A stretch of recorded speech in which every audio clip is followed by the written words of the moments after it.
समाज बांधव, माता भगिनी यांचं आम्ही खूप खूप आभारी आहोत. थँक्यू.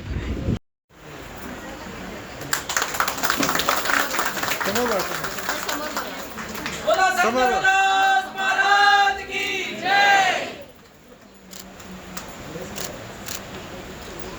ठीक आहे टाका. समोर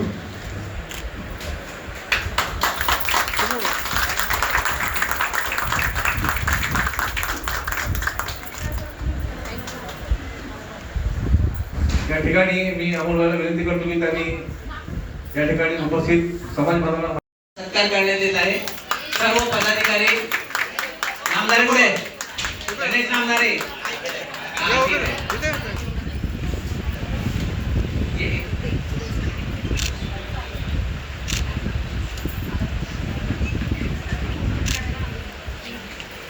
यानंतर राष्ट्रीय चर्मकार महासंघ ये नॉन पॉलिटिकल ऑर्गेनाइजेशन है।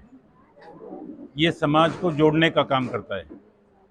राष्ट्रीय चर्मकार महासंघ पूरे भारत में काम करता है और कई सालों से काम कर रहा है। कम से कम 29 साल हो गए ये संगठन काम करता है। इनका एक ही काम है, बिखरे हुए समाज को इकट्ठा करना, उनको एक साथ रहने की आदत डालना। समाज हमारा दुर्लभ है और गरीब है, तो वो ज़्यादा से ज़्यादा शिक्षा में रुचि रखे, हमारे बच्चों को ज़्यादा से ज़्यादा एजुकेशन दे और हमारे बच्चे लिखे पढ़े बड़े हो जाए, अफसर बने, और जो अफसर नहीं बनना चाहते वो उद्योजक बने, अपना कोई बिजनेस करे। इस मकसद से ये काम करते हैं। और हमारे जो आराध्य है रविदास जी, उनका पूजन करें, उनका मंदिर बने, उनको घर में पूजे। उन्होंने जो आस्था रखी, अध्यात्म रखा, उन्होंने जो ज्ञान हासिल किया, वो ज्ञान हमारे समाज को प्राप्त हो, हम भी विद्वान बने, हमें उत्तेजित बने, उद्योजक बने। ऐसे प्रकार की हमारी रचना है और यही काम राष्ट्रीय चर्मकार महासंघ करता है, जो आज भी यहाँ पर यही प्रोग्राम हमने बताया है। रविदास का कोई मंदिर हो या कुछ हो ऐसा?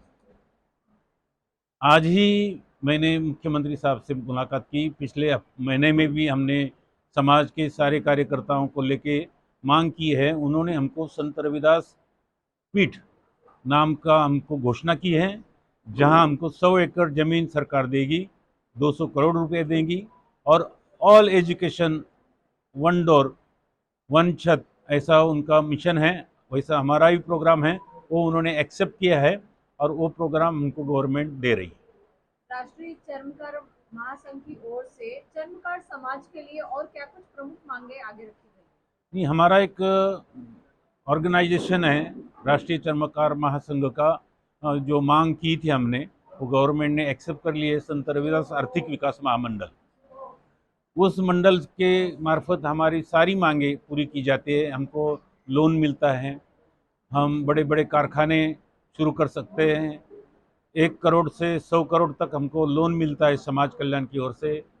छोटे मोटे जो उद्योग करने वाले हैं उनको 50,000, लाख, 2 लाख, 5 लाख, 10 लाख तक भी कर्जा मिलता है। हम उसमें अपना बिजनेस शुरू करके अपने परिवार का देख सकते हैं। सर, आपके नेतृत्व में राष्ट्रीय चर्मकार महासंघ किस तरह से बताया है समाज को कि पहले एजुकेशन को महत्व दो, बाद में अपनी जो फैमिली हैं वो ज़्यादा से ज़्यादा अच्छी रहे, एजुकेटेड रहें। माता बहनें हमारी सिर्फ पकाना ये उनकी जिम्मेदारी नहीं है, तो बच्चों को पढ़ाना, उनको लिखाना, घर वालों को अच्छी शिक्षा देना, ये सारी काम हमारी माता बहनें करती है। उनमें अगर और उत्तेजना हो तो अपने बच्चों को उद्योजक बना सकती है। ये भी हम सिखाते हैं, सिखा रहे हैं। और गवर्नमेंट की तरफ से ये रोज़गार निर्मित की, जो अपने को बिजनेस करना है उसके लिए एजुकेशन भी देती है।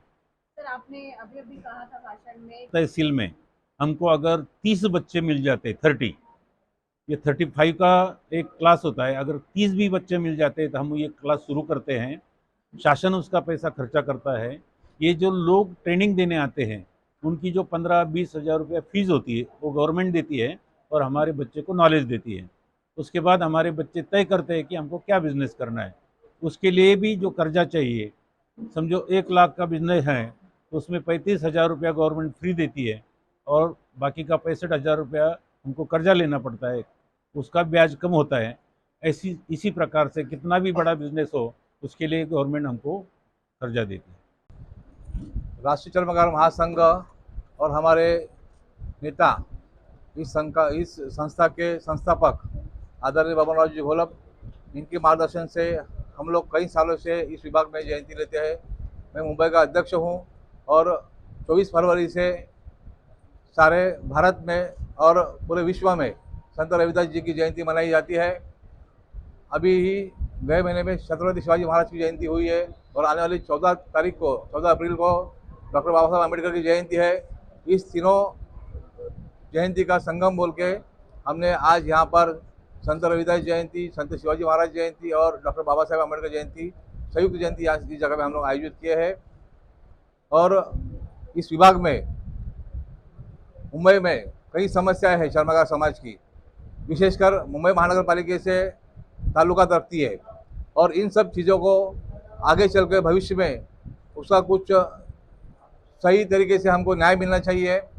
इसलिए हम सब संगठन के माध्यम से सब लोगों को इकट्ठा कर रहे हैं। लोगों की समस्या है वो सरकार तक पहुंचानी चाहिए, सरकार तक पहुंचनी चाहिए। महानगर पालिका के माध्यम से हमारे कई लोगों को काफ़ी तकलीफें हो रही है, बहुत सारे दुकानें तोड़े जा रहे हैं। मुंबई महानगर पालिका की टाउन वेंडिंग जो कमेटी है, जो पॉलिसी है वो बराबर नहीं है, उस पॉलिसी के हम खिलाफ है।